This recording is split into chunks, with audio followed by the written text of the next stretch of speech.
Bismillahirrahmanirrahim. Assalamualaikum warahmatullahi wabarakatuh.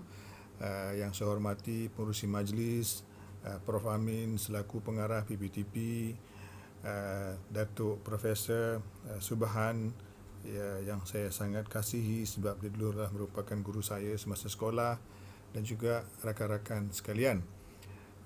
Terlebih dahulu saya mengucapkan terima kasih kerana mengizinkan saya untuk berucap, memberikan ucap pertama pada pagi ini mengenai satu gagasan yang amat penting bagi UKM, iaitu graduan beraspirasi kebangsaan, kompeten, berdaya saing dan inovatif. Baru-baru ini saya berkesempatan untuk mengikuti latihan tahunan Palapes, iaitu kadet tentera kita, di Mempaga Pahang. Jadi dalam latihan ini pelajar-pelajar junior terdiri daripada 3 platoon. Mereka akan berjalan kaki untuk menawan sebuah bukit yang dipertahankan oleh pelajar-pelajar senior. Jadi mereka terpaksa berjalan 21 km, dan dalam perjalanan itu mereka terpaksa menawan 9 kubu pertahanan sepanjang jalan itu. Jadi satu persatu mereka perlu mengalahkan pasukan itu, kubu tersebut. Dan saya mengikuti mereka siang dan malam, dan pada hari pertama itu saya amat bimbang kerana saya melihat kepimpinan mereka berterabur, kerja berpasukan mereka entah ke mana. Mereka seolah-olah tidak ada strategi, tidak ada taktik, tidak ada kerja berpasukan yang baik. Jadi saya amat risau pada waktu itu. Tetapi selepas hari pertama saya dapat melihat kepimpinan mereka bertambah baik, dengan berkesan sekali. Teamwork mereka, kerja berpasukan pun amat baik, bukan saja di dalam satu-satu platoon, tapi juga di antara satu platoon dengan platoon yang lain. Jadi lihat improvement itu bertambah dengan baik sekali pada hari-hari yang berikutnya. Saya bertambah risau, sebabnya kalau mereka jumlah mereka tak sampai 500 orang, kalau mereka ni telah baik, sudah bagus, apa nak jadi dengan lain? Kita ada 500, 2,500, 25,000 orang pelajar yang mengikuti, tak sampai 500 orang. Jadi saya amat bimbang, sebab apa yang berlaku di depan mata saya adalah dalam keadaan sebenar. Apa mereka dikenakan dengan ujian dalam keadaan yang sebenar, dalam keadaan yang meletihkan, dalam keadaan yang memerlukan kesabaran dan ketahanan jiwa dan juga fizikal. Jadi inilah gambar-gambar yang saya dapat ambil ketika mengikuti mereka siang. Ada yang mempertahankan diri, membuat kubu, ada yang penyerang. Jadi kita tonton dulu video yang saya ambil ketika dalam perjalanan tersebut.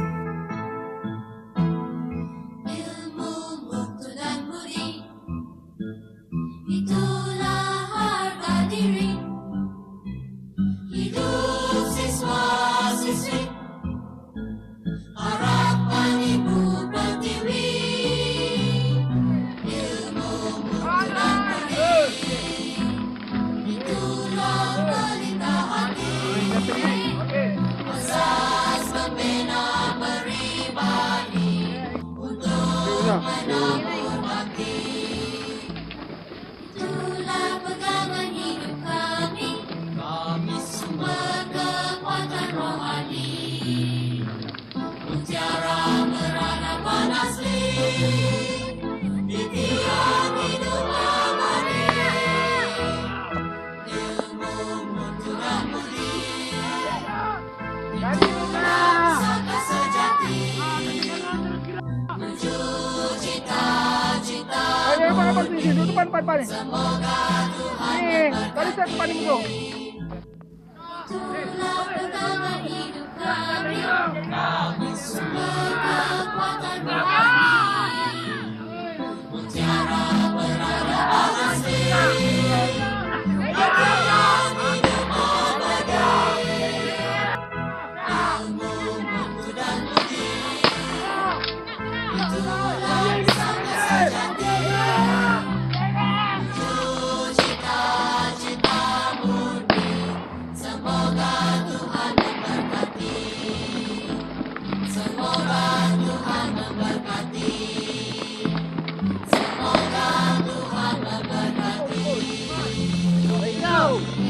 Ilmu,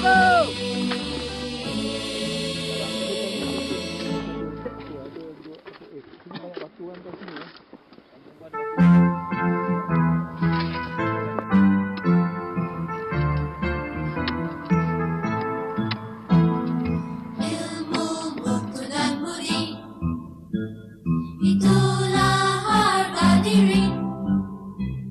Hidup siswa-siswi, harapan ibu pertiwi. Ilmu, mutu dan budi, itulah pelita hati. Asas pembina peribadi untuk menabur bakti.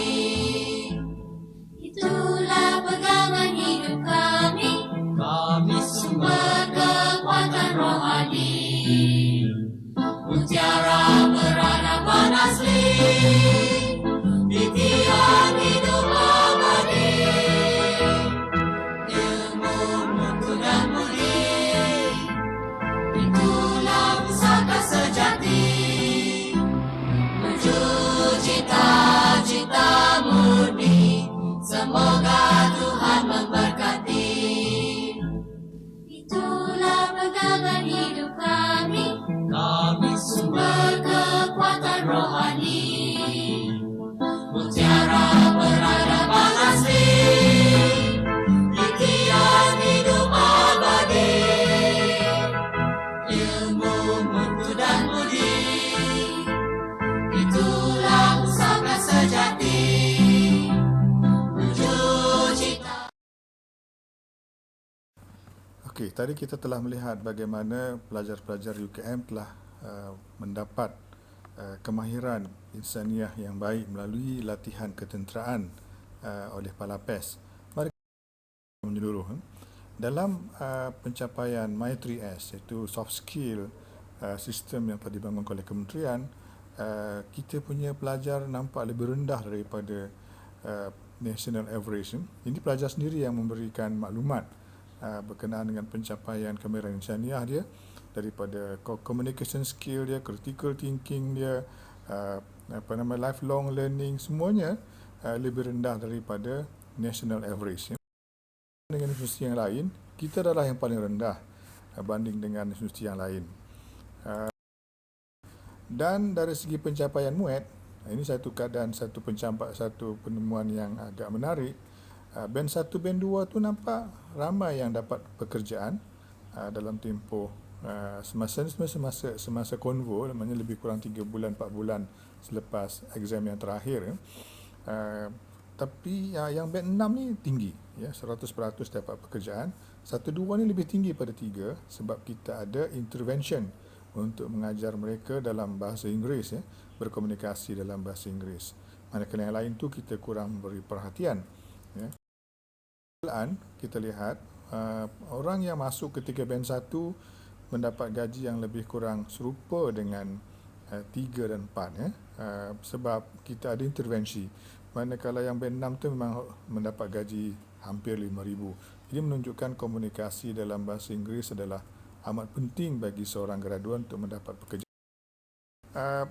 Kita lihat pula keboleh pasaran ataupun employability di kalangan graduan. Kita telah mendapat 72% baru ni. Inilah satu penemuan satu pencapaian yang amat merangsangkan. Walaupun baru setahun sahaja kita mengambil berat masalah employability ini, peningkatan yang amat ketara telah kita capai.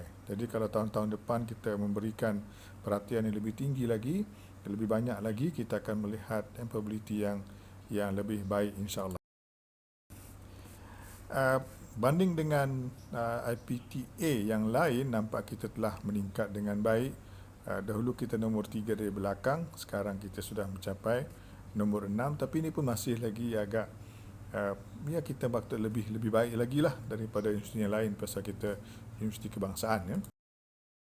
Yang menjadi usahawan, kita melihat keusahawanan ini amat penting dan kita telah membuat dasar dan juga menubuhkan SESMAD untuk melatih pelajar-pelajar kita untuk menjadi usahawan. Pada tahun 2012, 30 orang telah berjaya membuat startup company Bahkan sebelum mereka graduate, mereka telah mempunyai company dan juga produk masing-masing, dan 2014 telah meningkat menjadi 41 orang. Tahniah kepada salesman. Dari segi pekerjaan, ini daripada Kementerian Pendidikan, ada 15 pekerjaan yang mendapat graduan, program yang mendapat sambutan yang baik daripada majikan. Cuma saya nak tarik perhatian kat sini, ialah pergigian perubatan ni biasa tinggi lah. Kejuruteraan awam saja nampak yang baik, tapi yang lain kurang. Tapi skill trades ni adalah hands on, kemahiran tangan, kemahiran bekerja. Nampaknya satu hari nanti boleh jadi orang yang graduate daripada politeknik mendapat pekerjaan yang lebih baik atau gaji yang lebih besar daripada graduan universiti. Ini telah berlaku di negeri China, sehingga menyebabkan separuh daripada universiti mereka telah bertukar menjadi hands-on university ataupun lebih kurang macam politeknik lah, ya. Jadi ini satu perkara yang perlu kita beri perhatian, ya. Mari kita lihat cabaran. Pertama, senario pertama, kita ada IPT yang dimiliki oleh ICT besar, berada di tengah-tengah kawasan industri ICT. Kurikulum dibangunkan bersama dengan pihak industri. Rankingnya rendah. Kat dunia rankingnya rendah. Satu lagi, universiti dimiliki oleh kerajaan, berada di tempat yang eksklusif, berpagar, terpisah daripada industri, dikenali di peringkat antarabangsa, rankingnya pun tinggi. Yang mana lebih laku graduannya? Kalau kita majikan, yang mana kita akan ambil? Ya, tentu sajalah IPTA. Inilah yang berlaku kepada MMU, dan juga yang B ni adalah UKM. Kita di tempat yang terasing daripada orang lain, dengan pagar, dengan pengawal, ya. Senario kedua pula, ya. Khairul disebabkan oleh keluarga yang miskin, selepas SPM bekerja di pusat tuition untuk mengajar matematik. Dalam masa yang sama, dia telah mendaftar di Southern Queensland University untuk mengikuti program pendidikan matematik secara atas talian. 5 tahun kemudian, dia telah lulus dengan sarjana muda dengan CGPA 3.2. Ya. Jadi, yang mana lebih laku? Graduan SQU dengan pengalaman 5 tahun ataupun UKM yang tiada pengalaman? Mereka graduate lebih kurang masa yang sama. Ini senario yang pertama, cabaran daripada online. Kemudian senario ketiga. Semua orang tahu bila masa persekolahan kita sebenarnya 30% saja, 1/3 saja sebenarnya yang efektif. Yang lain tu terbuang masa dengan menunggu bas, dengan dengan perjalanan, masa perjalanan, masa rehat. Jadi sekolah pula banyak kes buli, sekolah yang bagus jauh dari rumah. Jadi masalah, ya. Jadi Amirah ni dia tidak pergi sekolah, tapi dia menggunakan bahan daripada Khan Academy untuk memahami buku-buku PMR di rumah. Dalam masa yang sama, dia bekerja sambilan menguruskan surat menyurat dalam company bapa saudaranya, dan dalam tempoh 2 tahun saja dia telah mengambil peperiksaan PMR dan lulus dengan baik. Kemudian dia mengambil SPM dengan cara yang sama. Dalam tempoh setahun dia telah lulus dengan baik. Ingat tadi, ya, hanya kalau dia pergi sekolah 1/3 saja effectively masa yang digunakan untuk belajar. Yang lain tu hilang masa pada pergi nak tunggu bas, menunggu masa cikgu tukar dan sebagainya. Jadi dalam tempoh setahun dia telah lulus dengan baik di UPM, di PPM SPM, dan dalam tempoh tersebut 2 tahun masa PMR, 3 tahun masa SPM, dia telah banyak bercampur dengan orang dewasa, dan dia telah mendapat social skill yang lebih mantap daripada kawan-kawan dia di sekolah yang hanya bergaul dengan kawan sebaya. Kemudian, dia mendaftar di Athabasca University Kanada secara online dalam tempoh. Senario 4, ya. Rahmat Atmaja, graduan Universitas Indonesia. Seorang lagi, Vira Sangkacul pula, graduan Chulalongkorn. Casimiro Villacin pula, graduan dari University of Philippines. Ketiga-tiganya pernah menjalani mobiliti pelajar di UKM, lalu ingin bekerja di Cyberjaya. Mereka fasih bahasa Inggeris dan sanggup bekerja kuat dengan gaji yang lebih rendah dari warga Malaysia. Bagaimana graduan UKM, ya. Jadi ini adalah kita di ASEAN 2015 yang mula tahun ini kita ada dipanggil ASEAN Economic Community. Kita dah tak ada lagi sempadan di antara kita. Satu ASEAN, sekali lagi satu dunia pula. Jadi kita ada free flow of goods, free flow of services, free flow of investment, free flow of capital and free flow of skilled labour. Jadi just imagine apa yang berlaku apabila pelajar-pelajar daripada Universitas Indonesia yang kualitinya lebih baik, sebab Indonesia cream of the cream from 300 million population. Kita pula UKM adalah daripada 30 juta, Indonesia 300 juta.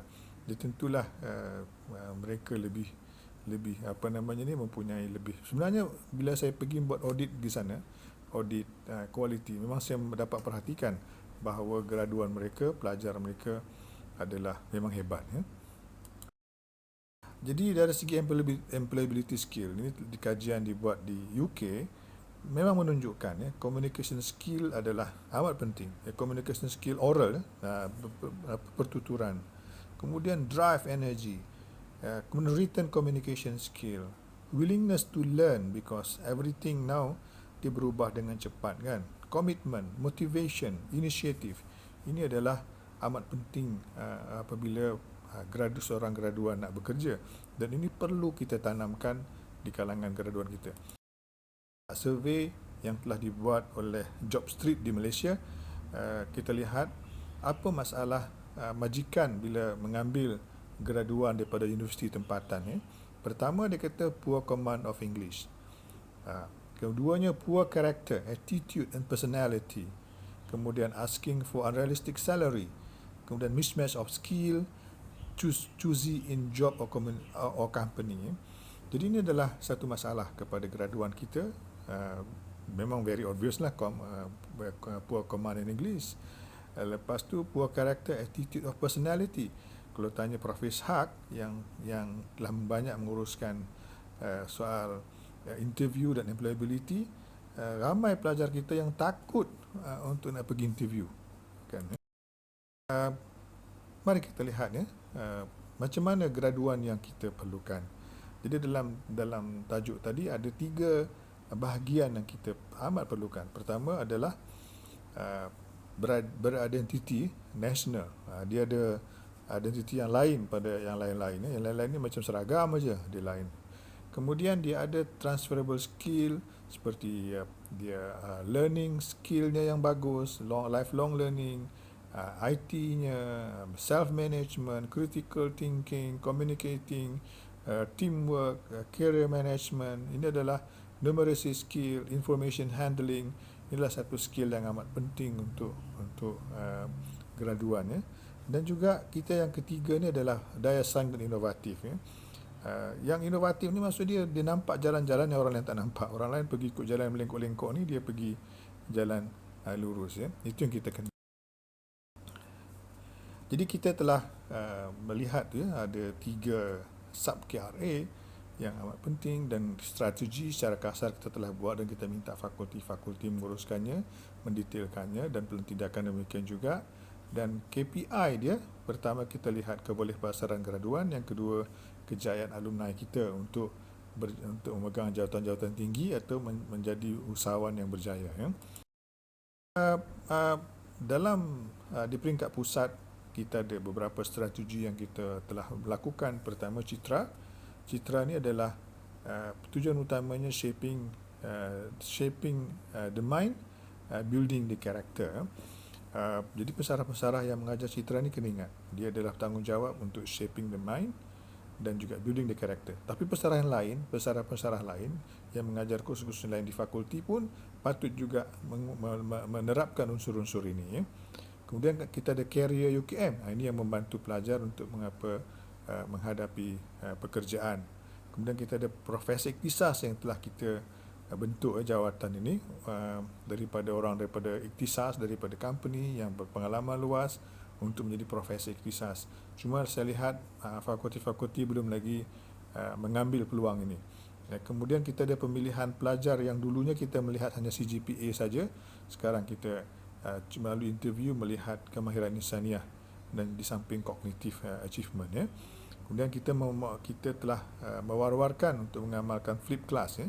Maknanya syarahan yang one way itu, satu hal itu disampaikan melalui atas talian, manakala macam problem solving, project, critical thinking, semua tu adalah dibuat dalam classroom melalui projek, melalui projek besar lah, yang open-ended project. Dan keusahawanan kita telah membuat assessment, Center for entrepreneurial dan juga medium enterprise, medium enterprise. Jadi kita harapkan pelajar kita akan lebih berkompeten dan juga inovatif. Kita telah melihat, buat survei baru-baru ni, apa cabaran utama kita yang patut kita lihat pada 2015. Pertama, kita lihat meningkatkan kemahiran sania. Pasal kita punya My3S achievement paling rendah di kalangan IPTA. Kemudian persepsi. Persepsi pihak luar, pihak berkepentingan. Kita lihat graduan kita ramai yang hebat-hebat. Kalau tengok polis, hampir setiap negeri itu adalah ketua polis itu adalah graduan UKM. Kalau tengok jabatan-jabatan kerajaan pun ramai dia punya ketua pengarah ataupun di kementerian, ketua bahagian ramai yang graduan UKM. Tetapi persepsi orang luar, majikan terutamanya, melihat rendah kepada graduan UKM. Ini perlu kita perbaiki. Kemudian pembangunan diri. Pelajar-pelajar kita dapati kurang ada semangat untuk membangunkan diri mereka masing-masing. Jadi ini pun satu masalah lah. Dia tidak hungry, tidak lapar untuk mendapatkan pengetahuan, tidak lapar untuk mendapatkan kemahiran. Ini kita akan tangani. Terima kasih.